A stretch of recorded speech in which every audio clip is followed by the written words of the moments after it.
মহাবিদ্রোহী রণক্লান্ত, আমি সেই দিন হব শান্ত। যবে উৎপীড়িতের ক্রন্দন রোল আকাশে বাতাসে ধরিবে না, অত্যাচারীর খড়গ কীটান ভীম রণভূমে রণিবে না। বিদ্রোহী রণক্লান্ত, আমি সেই দিন হব শান্ত।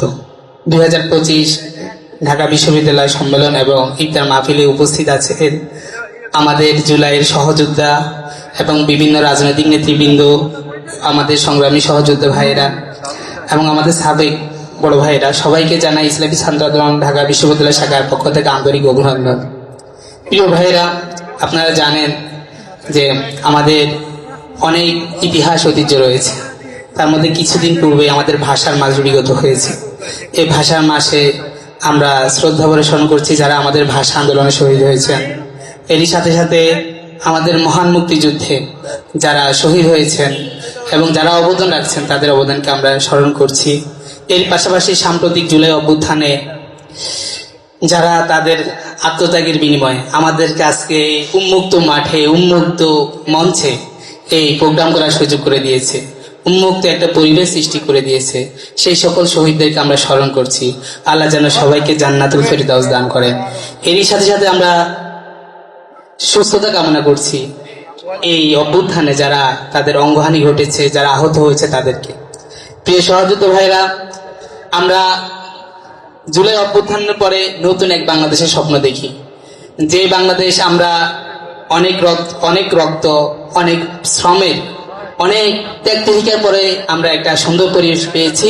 আমরা চাই এই পরিবেশ যাতে আমরা ধরে রাখতে পারি। একটা কথা আমরা সবাই জানি প্রচলিত, স্বাধীনতা অর্জনের চেয়ে রক্ষা করা কঠিন। আমরা দেখছি আমাদের যে জুলাই অভ্যুত্থান সেটাকে নিয়ে বিভিন্ন ধরনের চেতনা ব্যবসা শুরু হয়ে গেছে। আমরা বলতে চাই মানুষের মধ্যে, দেশের মধ্যে ইতিহাসের পুনরাবৃত্তি ঘটে যদি মানুষের ভিতরে পরিবর্তন না হয়। আপনারা দেখেছেন আমাদের মহান ৭১কে আওয়ামী লীগ সন্ত্রাসী তারা পুরা স্বাধীনতাকে তাদের নিজস্ব একক সম্পত্তি বানিয়ে ফেলেছে। আপনারা জানেন মহান মুক্তিযুদ্ধ মানেই আওয়ামী লীগের বাইরে যারাই কথা বলবে তারা রাজাকার, তারা মুক্তিযুদ্ধ শক্তির বিরোধী। আমরাও চাই জুলাইকে নিয়ে কেউ যাতে এমন ষড়যন্ত্র না করে যে জুলাইটা একক তাদের। এই জুলাই ছাত্র জনতা প্রত্যেকটা মানুষের, আপনারা জানেন এই লড়াইয়ে রিকশাওয়ালাদের কি করুণ অবদান ছিল, তাদেরও অনেক বড় অবদান ছিল। আমরা আহত হলে সব একটা ছেলে রাস্তায় পড়ে আছে, তারা সাহসিকতার সাথে নিয়ে হাসপাতাল নিয়ে যেত, কোনো ভাড়া নিত না। এই লড়াইয়ের মধ্যে মা বোনদের অনেক অবদান আছে। ঘরে বসে রোজা রেখে তাদের ছেলে সন্তানদেরকে তারা পাঠিয়ে দিয়েছিল মাঠে লড়াই করার জন্য। সুতরাং আমরা এই জুলাইয়ের চেতনাকে আমরা কখনো মুছতে দিব না। আমরা এই চেতনাকে আমরা আমাদের আগামী যত সংগ্রাম আছে সবগুলো আমরা ধারণ করব।